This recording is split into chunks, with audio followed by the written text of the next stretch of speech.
Hello guys, welcome to my channel. कैसे हैं आप लोग? आशा करता हूँ आप सभी अच्छे होंगे और अपनी तैयारी बहुत ही अच्छी तरीके से कर रहे होंगे। ईवीएस के अंतर्गत आपको बायोलॉजी सेक्शन भी मिलता है यूपी टेट में, तो आपको ये भी पढ़ने की बहुत ही ज़रूरत है। और आप लोग बड़ा कंफ्यूज होते हैं कि बायोलॉजी में कहाँ से प्रश्न आएगा, तो यहाँ से प्रश्न आएगा। बिना समय गवाए हुए इस वीडियो को पूरा देख लीजिए, और पिछला वीडियो नहीं देखे हैं जिसमें हम लोगों ने 35 प्रश्नों पर बात करी थी, तो उसको भी देखिएगा। ठीक है। चैनल पर अगर आप पहली बार आए हैं, चैनल को सब्सक्राइब कर लीजिएगा, बेल आइकन को दबा दीजिएगा, जिससे कि आपको नई वीडियोस की नोटिफिकेशन समय से मिलते रहे। ठीक है। तो बिना समय गवाए हुए अपने प्रश्नों को शुरू करते हैं। लिखा है, मनुष्य में गुणसूत्र कितने होते हैं? 46, 23, 48 या 24? तो मनुष्य में गुणसूत्र होते हैं कितने? 46 होते हैं, यानी 23 जोड़ी होते हैं। अगला प्रश्न है, फाइकोलॉजी में अध्ययन होता है कवक, शैवाल, लाइकेन या जीवाणु? फाइकोलॉजी में किसका अध्ययन होता है? शैवाल का अध्ययन होता है। माइकोलॉजी में कवक का अध्ययन होता है।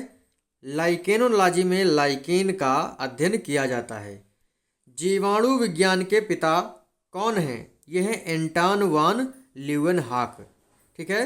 इन्होंने जीवाणु की खोज 1683 में की थी। किसकी? बैक्टीरिया की खोज 1683 में की थी। ठीक है। अगला प्रश्न है आपके लिए। लिखा है, खाने में प्रयुक्त होने वाला शैवाल कौन है? नॉस्टाक, केल्प, फ्यूकस या एनाबीना? खाने में प्रयुक्त होने वाला शैवाल निम्न में से कौन सा है? तो ये आपका नॉस्टाक। देखिए, बहुत सारे शैवाल होते हैं जो भोजन के रूप में प्रयोग होते हैं, जैसे अल्बा, सरगासन, लेमिनेरिया, नास्टाक। आयोडीन बनाने में उपयोग होते हैं लेमिनेरिया, फ्यूकस। खाद के रूप में नास्टाक, एनाबीना और केल्प। ठीक है, इनको ध्यान रखिएगा। और अनुसंधान कार्यों में कोलेरिया, क्लोरेला, एसीटेबुलेरिया, ठीक है, और बेलोनिया ये यूज होते हैं। तो इन पॉइंट्स को ध्यान रखिएगा, ये महत्वपूर्ण है आपके लिए। खाने में प्रयुक्त होने वाला शैवाल है नॉस्टाक। पारितंत्र शब्द का सर्वप्रथम प्रयोग किसने किया? रेटर, टेंसले, मेंडल या डार्विन ने? तो ये करे थे टेंसले महोदय। अगला प्रश्न है, पारिस्थितिकी तंत्र में तत्वों के चक्रण को क्या कहा जाता है?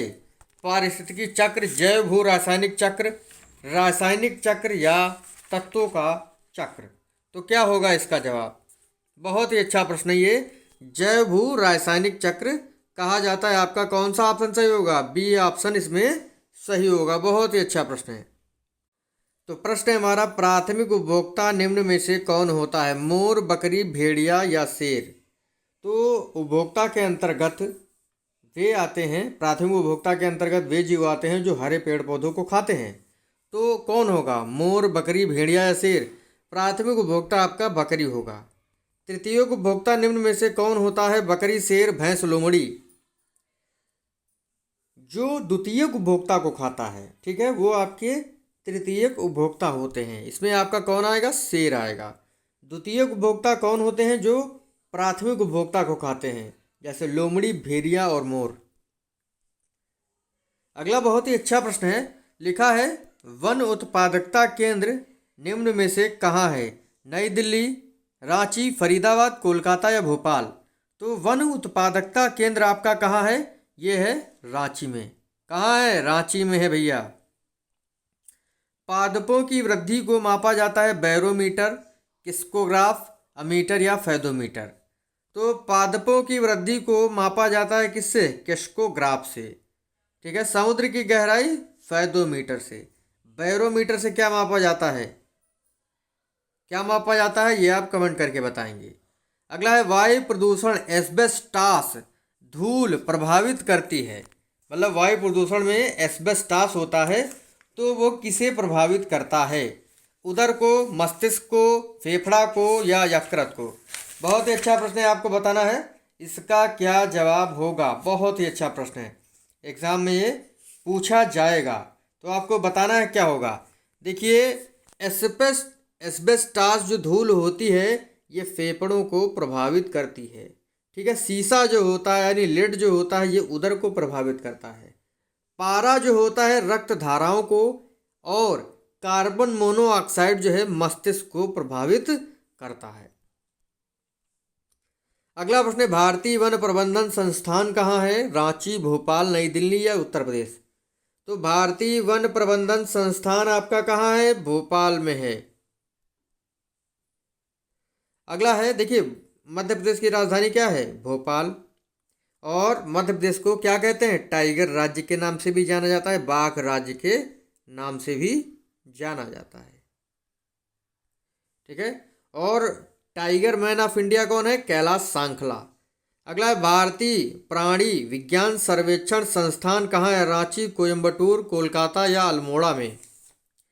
तो भारतीय प्राणी विज्ञान सर्वेक्षण संस्थान आपका कहाँ है, ये आप लोग कमेंट करके बताएंगे। भारतीय प्राणी विज्ञान सर्वेक्षण संस्थान आपका कोलकाता में है। कोलकाता में आपका भारतीय वानस्पतिक सर्वेक्षण संस्थान भी है। ठीक है, इस चीज़ को ध्यान रखिएगा। और कोयम्बटूर में क्या है? वन आनुवंशिकी तथा वृक्ष प्रजनन संस्थान। ठीक है। अल्मोड़ा में है आपका जीबी पंत हिमालय पर्यावरण एवं विकास संस्थान। अगला प्रश्न है, भोपाल गैस त्रासदी में प्रयुक्त होने वाली गैस है sulphur dioxide, carbon dioxide, nitrogen dioxide या मिथाइल आइसोसाइनाइड? देखिए, जो आपकी भोपाल गैस त्रासदी है ये दिसंबर 1984 में भोपाल की यूनियन कार्बाइड फैक्ट्री में हुई थी। ठीक है, जो उर्वरक बनाती थी। और ये जो दुर्घटना है ये मिथाइल आइसोसाइनाइड गैस की वजह से हुई थी। आपका जो है इसमें डी ऑप्शन सही होगा। अगला, कुनैन जो है ये किससे प्राप्त होता है? नीम, सिनकोना, अशोक या पोस्ता? तो कुनैन किससे प्राप्त होता है? ये सिनकोना एक वृक्ष होता है, उसकी छाल से प्राप्त होता है। ठीक है।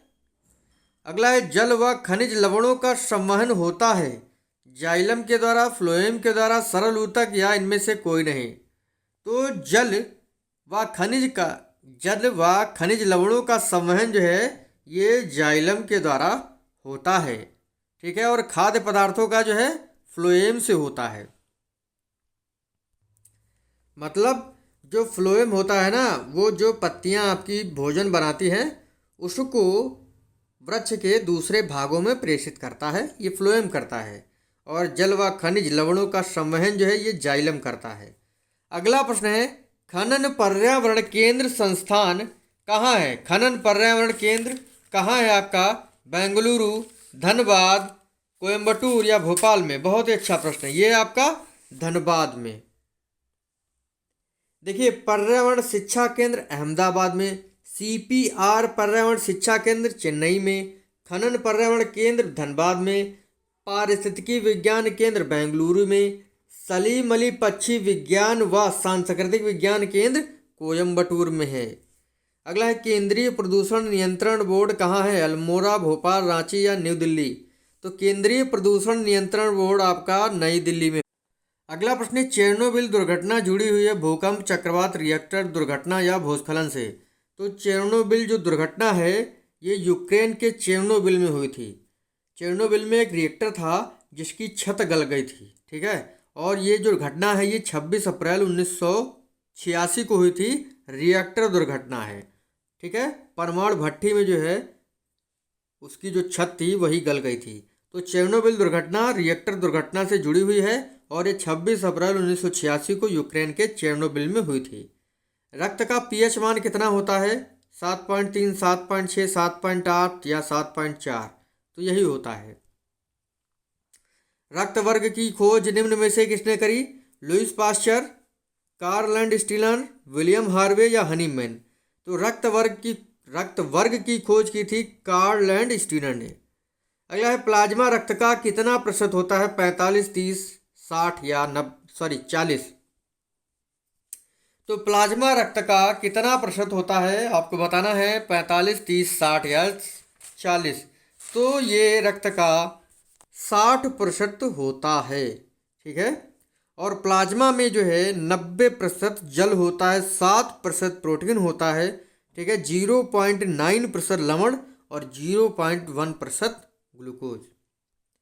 अगला है, किसमें केंद्रक नहीं होता है? किसमें केंद्रक नहीं होता है? RBCs में, WBCs में, सीरम में या इनमें से किसी में नहीं? तो आरबीसीज में जो है केंद्रक नहीं होता है, लाल रुधिर कणिकाओं में केंद्रक नहीं पाया जाता है। आरबीसीज का निर्माण यानी लाल रुधिर कणिकाओं का निर्माण जो है कहाँ होता है? आरबीसीज मतलब रेड ब्लड कार्पल्स, ठीक है। तो इनका निर्माण कहाँ होता है? प्लीहा में, यकृत में, अमाशय में या अस्थिमज्जा में। तो आरबीसीज का निर्माण जो है ये अस्थिमज्जा में होता है, मृत्यु आपकी कहाँ होती है? प्लीहा में होती है। आरबीसीज का जीवन काल कितना होता है? 1 साल, 20 साल, 20 से 120 दिन या 1 सप्ताह। तो आरबीसीज का जीवन काल निम्न में से कितना होता है? 20 से 120 दिन का। एनीमिया रोग होता है वर्णांतता की वजह से, हीमोग्लोबिन की कमी से, कार्बन डाइऑक्साइड की वजह से, ऑक्सीजन की वजह से। तो एनीमिया रोग जो होता है ये हीमोग्लोबिन की कमी से होता है। डब्ल्यूबीसीज का जो आपकी श्वेत रुधिर कणिकाएं होती हैं उनका कार्यकाल कितना होता है? देखिए 60 दिन, 2 से 4 दिन, 80 दिन या 80 से 100 दिन। बताएं आप लोग क्या जवाब होगा इसका। तो डब्ल्यूबीसीज का जो कार्यकाल होता है ये होता है 2 से 4 दिन का होता है, ठीक है। इस पॉइंट को आप लोग ध्यान रखिएगा। अगला है रक्त का थक्का बनने में सहायक विटामिन है ई, ए, के या बी। रक्त का थक्का जमने में सहायक विटामिन होता है विटामिन के। क्या होता है? विटामिन के। विटामिन के का रासायनिक नाम टोकोफेरॉल, ठीक है। इस चीज को ध्यान रखिएगा। विटामिन के का नाम क्या होता है? विटामिन ई का नाम होता है टोकोफेरॉल, विटामिन के का नाम नेफ्थोक्विनोन और विटामिन ए का नाम रेटिनॉल होता है, ठीक है। विटामिन बी12 का साइनोकोबालामिन होता है। विटामिन बी12 में कोबाल्ट पाया जाता है। विषाणु की खोज निम्न में से किसने करी थी? डार्विन ने, इवानोव्स्की ने, मेंडल ने या बर्जीलियस ने। बहुत ही अच्छा प्रश्न है, एग्जाम में इससे काफ़ी बार प्रश्न पूछा गया है। देखिए जो विषाणु होता है यह सजीव और निर्जीव के बीच की कड़ी होता है, क्योंकि इसमें सजीव के लक्षण और निर्जीव के लक्षण पाए जाते हैं। तो बताना है विषाणु की खोज किसने करी थी? रूसी वैज्ञानिक इवानोव्स्की ने 1892 में विषाणु की खोज करी थी, ठीक है। इसमें जो है सजीव के और निर्जीव के लक्षण पाए जाते हैं। निर्जीव के लक्षण क्या होते हैं? ये कोसा के रूप में नहीं पाए जाते हैं, इनको क्रिस्टल बना करके निर्जीव पदार्थ की भांति बोतल में भरा जा सकता है। सजीव लक्षण होते हैं इनके न्यूक्लिक अम्ल का द्विगुणन हो जाता है, ठीक है, और किसी जीवित कोशिका में पहुंचते ही ये सक्रिय हो जाते हैं और एंजाइमों का संश्लेषण करने लगते हैं। अगला प्रश्न है गुणसूत्र की खोज निम्न में से किसने की? Rutherford, Waltair, पुरकिंजे, Theophrastus. देखिए गुणसूत्र की खोज निम्न में से किसने करी थी, या यहाँ पर कर सकते हैं गुणसूत्र का नामांकन किसने करा था, ठीक है। इस प्रश्न को जरा सुधार लीजिएगा। रदरफोर्ड, वाल्टियर, पुरकिंजे या थियोफ्रेस्टस। तो ये थे डब्ल्यू वाल्टियर। 1888 में जो है गुणसूत्र का नामांकन इन्होंने किया था। मनुष्य में गुणसूत्र 46 पाए जाते हैं, ठीक है। मच्छर में 6, घरेलू मक्खी में 12, मटर में 14, मेढक में 26, चूहा में 40, ठीक है। चिंपांजी में 48 यानी अपने से एक ज़्यादा, खरगोश में 44 एक जोड़ी ज़्यादा मतलब, घोड़ा में 64, कबूतर में 78 नहीं कबूतर में 80, कुत्ता में 78 होता है, ठीक है। तो इस चीज़ को ध्यान रखिएगा। अगला प्रश्न है सेब का कौन सा भाग खाया जाता है? भ्रूणपोष, जूसी हेयर, एरिल या पुष्पासन। बहुत ही अच्छा प्रश्न है, कल मैंने आपको बताया था, आपको बताना इसका क्या जवाब होगा। तो सेब का कौन सा भाग खाया जाता है? पुष्पासन खाया जाता है। नारियल का भ्रूणपोष, नारियल का भ्रूणपोष खाया जाता है। जूसी हेयर नारंगी के। तो इसी प्रकार से हमारे 30 प्रश्न आपके बायोलॉजी के खत्म हुए। मिलेंगे आपसे अगले वीडियो में, तब तक के लिए जय हिंद जय भारत। अगर आपको वीडियो अच्छा लगे लाइक कर दीजिएगा, शेयर कर दीजिएगा। थैंक यू फ्रेंड, धन्यवाद।